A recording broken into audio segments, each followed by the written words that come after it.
જય જવાન જય કિસાન। આજ રોજ ડભોઈ એપીએમસી માર્કેટ યાર્ડ ખાતે ડભોઈ તાલુકાના તમામ ખેડૂતો અહીં ભેગા થઈ અને આજે પ્રાંત ઓફિસર કલેક્ટર સાહેબને આવેદનપત્ર આપી અને અમે અહીંયા ઉપવાસ ઉપર ભેગા થયા છે।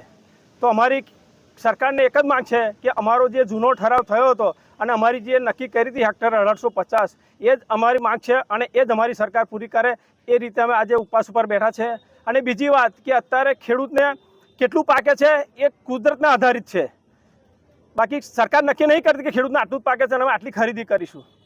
બીજી વાત કે અત્યારે વરસ માથે આવી ગયું છે, ખેડૂતોના માલ બહાર ઢગલા પડ્યા છે, તો હવે અમારે ખેડૂતોને નવું સિઝન ઊભી કરવાની કઈ રીતે અમે કરીશું?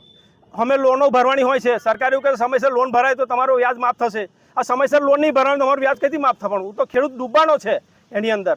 તો અમારી સરકારને એક અરજ છે કે અમારી જૂની માંગ છે એ પૂરી કરે અને આ વહેલી તકે અમારો નિર્ણય લાવે એવી અમારા બધા ખેડૂતોની ડભોઈ તાલુકાના દરેક ખેડૂતને એવી નમ્ર વિનંતી છે કે અમારો માલ વહેલી તકે ખરીદે અને અમારો નિવેડો લાવે। આ નિર્ણય નહીં આવે તો અમે જે નિર્ણય લીધો છે જ્યાં સુધી નિર્ણય નહીં આવે ત્યાં સુધી અમે ઉપવાસ ઉપર રહીશું અને અમે લડત ચાલુ રાખશું। શું નામ આપનું? મારું નામ મનોજભાઈ શંકરભાઈ પટેલ, ગામ વસઈ। રેડી। એ શું કાર્યક્રમ છે ખેડૂતોના પ્રશ્ન લઈને? આજરોજ અમે એમએસપીના ભાવથી જે જુવાર ખરીદી થતી હતી એના અંતર્ગત પ્રાંત અધિકારીને આવેદનપત્ર આપવા ગયેલા। ત્યાં આગળ એ ગેરહાજર હતા, એમની જગ્યા પર ડેપ્યુટી કલેક્ટરને આપણે આવેદનપત્ર આપી અને અમારી માંગ મૂકી છે।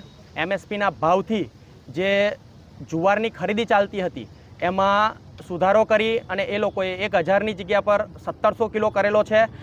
પ્રથમ ઠરાવ પ્રમાણે, મૂળ ઠરાવ પ્રમાણે સરકાર ખરીદી કરે એવી અમારી માંગ છે અને 1 મહિનાની અંદર આ ત્રીજી વખત એ લોકોએ ઠરાવ બદલી કાઢેલો છે, તો એનાથી ખેડૂતોને બહુ મોટું નુકસાન થાય છે, આર્થિક નુકસાન થાય છે।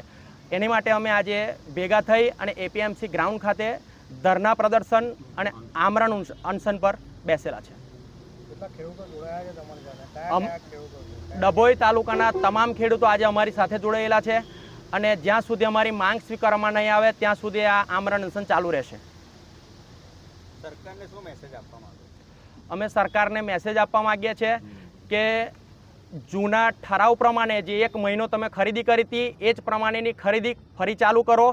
જે ખેડૂતોની ખરીદી થઈ ગયેલી છે એ જૂના ઠરાવ પ્રમાણે થયેલી છે 30 તારીખ સુધી, ત્યારબાદ તમે નવો ઠરાવ કાઢી અને અરમઈમાં જેવું વર્તન ખેડૂતો જોડે ના કરો એવી અમારી 2 હાથ જોડીને નમ્ર વિનંતી છે।